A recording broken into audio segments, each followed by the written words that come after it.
पुराणों के अनुसार कांचीपुरी में एक ब्राह्मण रहता था। उसका नाम देवस्वामी तथा उसकी पत्नी का नाम धनवती था। उनके 7 पुत्र तथा एक पुत्री थी। पुत्री का नाम गुणवती था।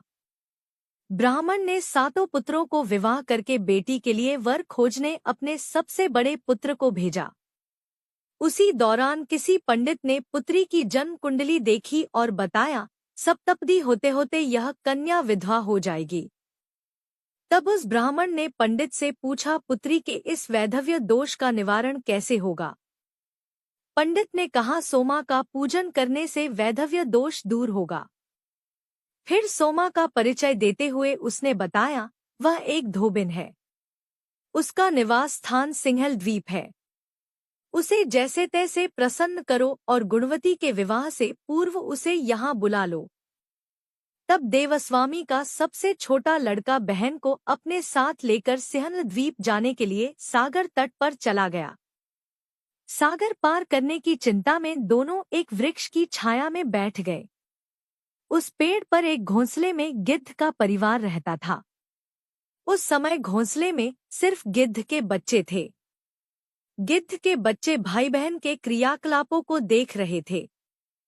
सायंकाल के समय उन बच्चों, गिद्ध के बच्चों की माँ आई तो उन्होंने भोजन नहीं किया। वह अपनी माँ से बोले, नीचे 2 प्राणी सुबह से भूखे प्यासे बैठे हैं। जब तक वे कुछ नहीं खा लेते तब तक हम भी कुछ नहीं खाएंगे। तब दया और ममता के वशीभूत गिद्ध माता उनके पास आई और बोली, मैंने आपकी इच्छाओं को जान लिया है। इस वन में जो भी फल फूल कंदमूल मिलेगा मैं ले आती हूँ। आप भोजन कर लीजिए।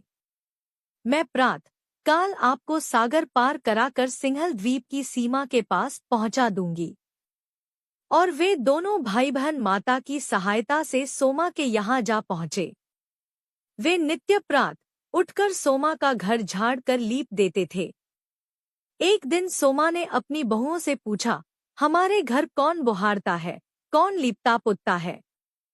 सबने कहा, हमारे सिवाय और कौन बाहर से इस काम को करने आएगा? किंतु सोमा को उनकी बातों पर विश्वास नहीं हुआ। एक दिन उसने रहस्य जानना चाहा। वह सारी रात जागी और सब कुछ प्रत्यक्ष देखकर जान गई।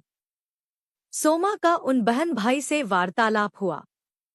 भाई ने सोमा को बहन संबंधी सारी बात बता दी।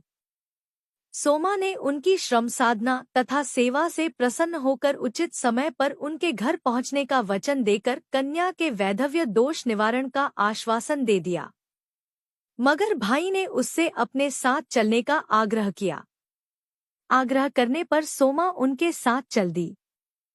चलते समय सोमा ने बहुओं से कहा, मेरी अनुपस्थिति में यदि किसी का देहांत हो जाए तो उसके शरीर को नष्ट मत करना। मेरा इंतजार करना। और फिर सोमा बहन भाई के साथ कांचीपुरी पहुंच गई। दूसरे दिन गुणवती के विवाह का कार्यक्रम तय हो गया। सप्तपदी होते ही उसका पति मर गया। सोमा ने तुरंत अपने संचित पुण्यों का फल गुणवती को प्रदान कर दिया। तुरंत ही उसका पति जीवित हो उठा। सोमा उन्हें आशीर्वाद देकर अपने घर चली गई। उधर गुणवती को पुण्यफल देने से सोमा के पुत्र जामाता तथा पति की मृत्यु हो गई। सोमा ने पुण्यफल संचित करने के लिए मार्ग में अश्वत्थ, पीपल वृक्ष की छाया में विष्णुजी का पूजन करके 108 परिक्रमाएं की। इसके पूर्ण होने पर उसके परिवार के मृतक जन जीवित हो उठे। निष्काम भाव से सेवा का फल मधुर होता है। इस व्रत का यही लक्ष्य है। कथा